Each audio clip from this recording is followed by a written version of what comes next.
You've shifted gears to kind of focus on some optimism here at a tough time for the industry, focusing on not just, the trouble in the pricing here, but as prices go down, jobs start to dry up. So you launched a new company here that really focuses on those jobs, and I'm curious as to how many you're actually seeing. Yeah, thanks for having me. If you think of the job market, one of the biggest problems in the world right now is that the global debt to GDP and also in the US debt to GDP is skyrocketing. And everyone always focuses on the debt side of the equation. Hey, how can we stop taking on more debt? But there is another side of the equation, which is how do we grow GDP faster? And obviously job creation is a key piece to that.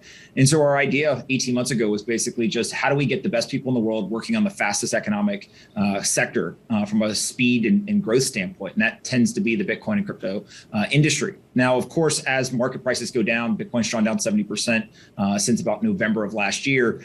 There are plenty of companies that are doing hiring freezes or layoffs, but there's still tons and tons of companies that are hiring. And so just in the last 18 months, we've helped over 1,000 people get a job in the industry. And we've been doing a lot of kind of corporate training, both for crypto native firms, but also non-crypto native firms as well. And I think what you're seeing is there is some short-term pressure because of price, but over the long term, most people in the industry, both the entrepreneurs and the incumbent companies, they're very long-term bullish and they continue to invest in the space. But Pomp, 18 months, that included what was still a bull market in crypto. And now we're in a very, very different environment. So to what extent are those jobs really drying up?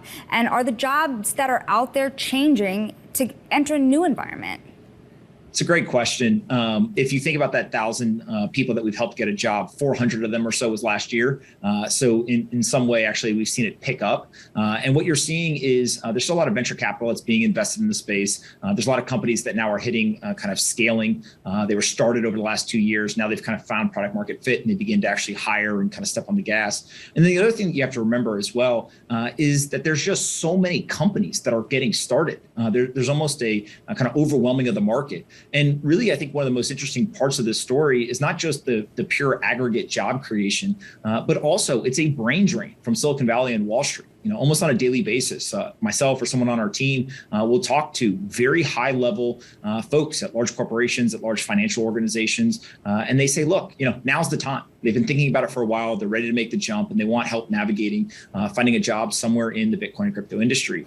And so I don't think that necessarily job creation is slowing down. I think it's just kind of shifting between different types of companies. NFTs were really, really hot in Q3 last year.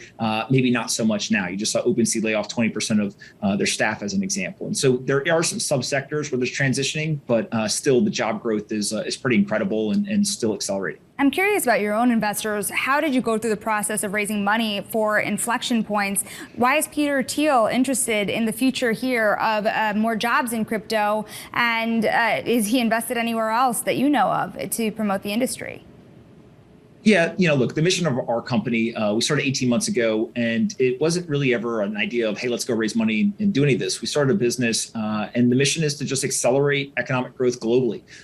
And we were profitable almost immediately out of the gate. And for 18 months, we kind of just kept our head down and we worked. And we only really took the money because we wanted the right investors around the table. We didn't need the money. We're still profitable today. But it was an idea of how do we get people who have tons more experience? And so when you look through the entire cap table, what you find is these are investors who are highly sophisticated.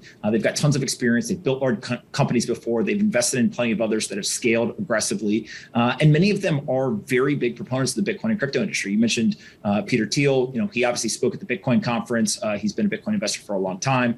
There's folks like former Allergan CEO Brent Saunders. And then there's folks that are large family offices, Fit Down Capital, or you look at somebody like an XYZ fund, top 10 on the Forbes Midas list for seed investors.